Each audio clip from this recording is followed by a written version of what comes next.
Coming up next, we speak to Commissioner Overman's opponent, Josh Wustel, to hear his opinion on the Hillsborough County sales tax referendum for transportation. Don't go anywhere. Political Connections will be right back.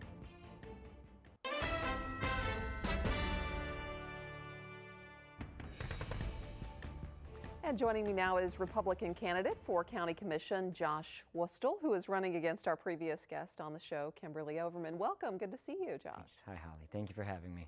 I know that from day one of your campaign, you have, spoken out against a transportation sales tax. So I assume that you were pleased with the judge's ruling on this, saying it was misleading. Very pleased. I was actually at the trial hearing.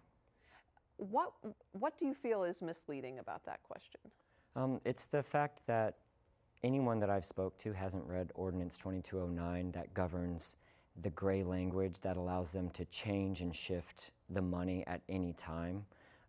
It's not going to go to roads, and that's what most people think it's going to go to.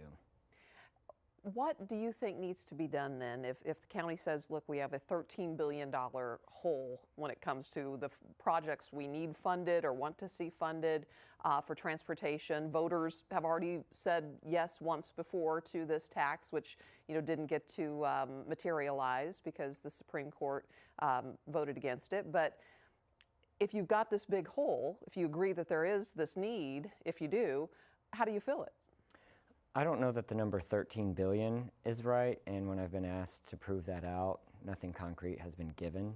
A lot of those items are pet project items, in my opinion. So I believe if they passed a very and actual, honest, just simple question, do you want to pass X amount of money, tax, for X projects, the people will be able to say yes or no. And if they said, do you want to pass a tax for an electric train, and the people said yes, then okay, then we can buy an electric train. But I feel like that answer would be no, and they don't realize that this is what this would buy. But then you would have to almost put on the ballot for this, for this, for this, for this. That becomes a little, how can that even be feasible?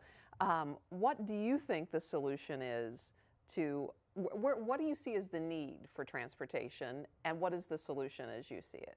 I definitely support a robust bus system. 1 hour rotators in the city of Tampa, especially on the east side, is unacceptable. It's not feasible for them to thrive off of 1 hour rotators, which is why they are almost insolvency. They're almost bankrupt again. So I do believe in a transportation financial dedicated fund to support a more robust bus system. I don't know that HART is the right answer. I don't know that that organization has proven to be financially prudent. And I believe that in 2 years, 2020, well, 4 years, it'll be 2 years though that we start talking about the renewal of the CIT tax that expires. And I believe that there's going to be room for loans leveraging the AAA credit rating that we like to brag about in Hillsborough County, but we're never willing to take loans off of that. I believe that will help backfill, and then we can supplement whatever needs through renewing the 0.5% CIT tax in 2026. So you don't see any room for an additional sales tax at all? Not at this point. That would make us by far overall the #1 tax county in the entire state of Florida, and that's just unacceptable. Especially, when you look at the money that went to support All for Transportation, 90% of it came from the downtown city of Tampa, minus the Rays, who are allegedly not moving there anymore. And that would have been a nice investment, about $700,000. They would have seen about a $12 billion return on their money, and that's just not something I can support for the 72% of people that live in unincorporated Hillsborough. That has been some of the argument there, that it would be so concentrated in Tampa that you'd have areas like Plant City, for example, or deep down in South County that has seen so much growth. You have a concern that it just wouldn't be distributed the way that it should be. I mean, the pie charts that they offer themselves indicate about 65% of the $21 to $23 billion would benefit the city of Tampa, but the people down in Sun City Center, Waimama, West Chase, Odessa, where I live, would be paying, front-loading the tax for those organizations to benefit from, and that's just unacceptable.